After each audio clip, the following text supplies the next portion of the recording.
गांव में किशोरी लाल नाम का एक ब्राह्मण अपनी पत्नी कलावती के साथ रहता था। किशोरी लाल आलसी तो था ही, पर वो भगवान शंकर का परम भक्त भी था। वो सुबह शाम शंकर जी की पूजा करता और उनका नाम जपता रहता था। किशोरी लाल रोज यही दो काम करता था। बाकी समय अपनी आलसी आदत की वजह से घर में ही सोया रहता था। इसी वजह से किशोरी लाल और उसकी पत्नी के बीच आए दिन अनबन होती रहती थी। सुनते हो जी, आज जल्दी से खाना खाकर खेत चले जाओ, आज फसल काटनी है। और हाँ, खेत से आते हुए सरसों का साग भी लेते हुए आना। घर में सब्जी बनाने को कुछ भी नहीं है, आते हुए भूल मत जाना, नहीं तो आज खाना नहीं बनेगा, मैं पहले से ही बोल रही हूँ। पत्नी ऐसा बोल रही थी, लेकिन किशोरी लाल उसकी बातों को नजरअंदाज करके बिस्तर पर सोने चला जाता है। कैलाश पर्वत पर बैठी माता पार्वती ये सब देख रही थीं। भगवान, ये आपका कैसा भक्त है? आपकी भक्ति तो करता है, लेकिन कोई काम नहीं करता। आपको इसका मार्गदर्शन करना चाहिए। मैं सब देख रहा हूँ पार्वती। पिछले जन्म में ये एक आलसी गधा था जो शिव मंदिर के सामने सोया रहता था। सोते सोते भी इसे भक्तों के मंत्र सुनाई देते थे और श्रावण मास में इसकी मृत्यु हो गई। इसी कारण इस जन्म में ये मनुष्य रूप में जन्मा तो है, पर इसका आलसी स्वभाव नहीं गया। सही समय आने पर मैं इसे उचित शिक्षा दूंगा। उधर घर में कलावती लगातार किशोरी लाल को समझा रही थी। अरे ये क्या, तुम वापस सो गए? उठो जल्दी और खेत में जाओ, आज फसल काटने जाना है। खेत में फसल बहुत बड़ी हो चुकी है। अगर आज फसल नहीं काटी तो जानवर चर जाएंगे या कोई चुरा लेगा। मेरी बात सुन भी रहे हो? भोलेनाथ, न जाने इनका आलस कब खत्म होगा। मैं तो इनसे तंग आ चुकी हूँ। लेकिन किशोरी लाल को कोई फर्क ही नहीं पड़ रहा था। वो चुपचाप बिस्तर पर लेटा हुआ था। किशोरी लाल को कुछ बोलता हुआ ना देख कलावती रसोई घर में जाती है और वहां से एक बाल्टी पानी लाकर किशोरी लाल के ऊपर डाल देती है। ये देखकर किशोरी लाल बहुत गुस्सा हो जाता है और फिर दोनों के बीच बहुत कहासुनी होती है। गुस्से में किशोरी लाल घर से निकलकर भोलेनाथ की मंदिर की ओर चला जाता है। मंदिर पहुंचकर वो भगवान शंकर से प्रार्थना करने लगता है। हे भोलेनाथ, अपनी पत्नी की रोज रोज की चिकचिक से मैं परेशान हो चुका हूँ। अगर मैंने आपकी भक्ति सच्चे मन से की है तो मुझे कोई वरदान दीजिए। ऐसा कहकर किशोरी लाल जोर जोर से रोने लगता है। उसकी भक्ति देखकर भगवान शंकर प्रकट हो जाते हैं। तुम मेरे परम भक्त हो, तुम्हारी भक्ति से मैं बहुत प्रसन्न हूँ। बोलो, तुम्हें क्या वरदान चाहिए? भगवान शंकर को सामने देखकर किशोरी लाल हैरान रह जाता है। फिर वो हाथ जोड़कर अपनी इच्छा बताता है। हे भोलेनाथ, अपनी पत्नी की रोज रोज की चिकचिक से मैं परेशान हो चुका हूँ। अगर मैंने आपकी भक्ति सच्चे मन से की है तो मुझे कोई वरदान दीजिए। हे भगवान, मुझे ऐसी चीज दीजिए जो मेरी बात सुने और मेरा सारा काम कर दे।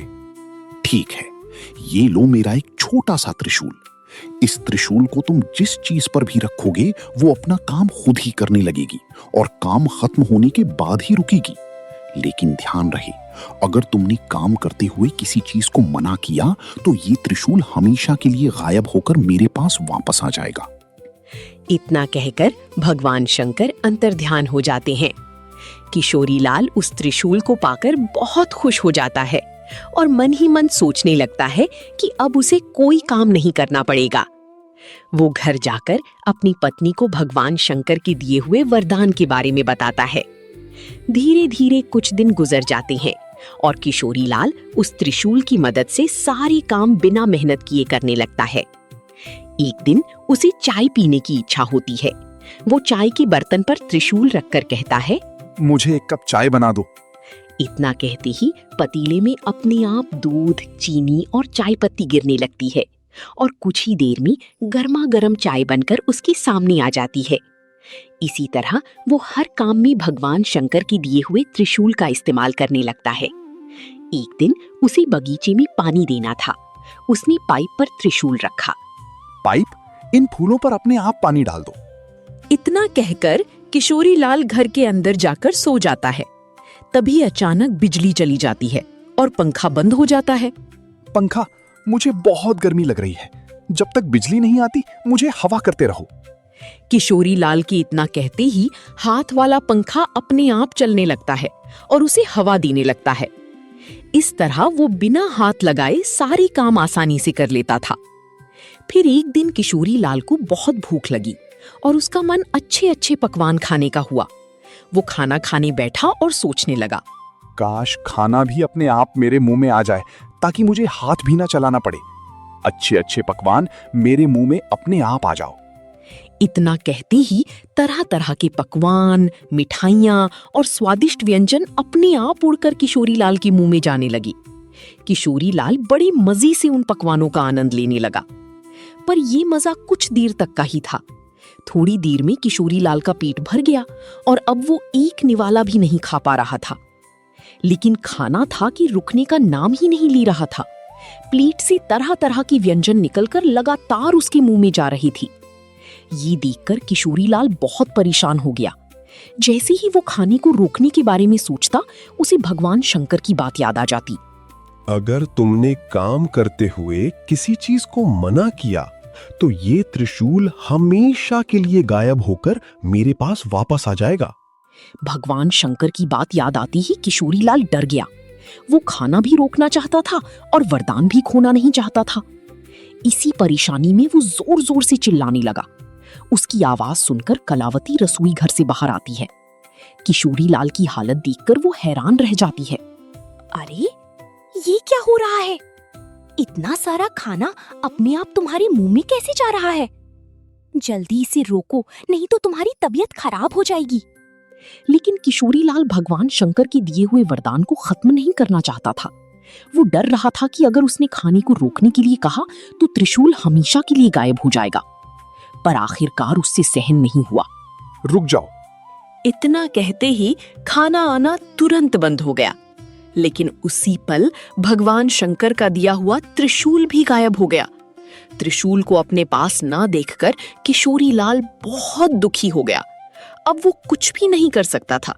उसने खुद ही भगवान शंकर के दिए हुए वरदान को समाप्त कर दिया था। धीरे धीरे उसे अपनी गलती समझ आने लगी। अब तक किशोरी लाल ने त्रिशूल को जो भी काम दिया था, उन सबको कब रोकना है ये भी अनजाने में बता दिया था। लेकिन खाना खाते समय कब रोकना है ये नहीं बोला था। इसी वजह से खाना लगातार उसके मुंह में जाता रहा। अब किशोरी लाल को अपनी गलती का एहसास हो चुका था। वो भगवान शंकर को याद करके पछताने लगा। हे महादेव, अब मैं समझ गया हूँ कि आपने मुझे ये वरदान सबक सिखाने के लिए दिया था। मैं कितना बड़ा मूर्ख था जो आलस की वजह से हर छोटे छोटे काम को टाल दिया करता था। आपने मुझे सिखा दिया कि हर काम के लिए दूसरों पर निर्भर रहना कितनी बड़ी मुसीबत बन सकता है। उस दिन के बाद किशोरी लाल ने आलस करना छोड़ दिया। अब वो रोज खेत जाने लगा और अपना हर काम खुद करने लगा। धीरे धीरे उसकी जिंदगी बदल गई और उसका जीवन खुशहाल हो गया। तो दोस्तों, आपको ये कहानी कैसी लगी? कमेंट करके जरूर बताइए। ऐसी और रोचक कहानियां सुनने के लिए वीडियो को लाइक और शेयर जरूर करें। धन्यवाद।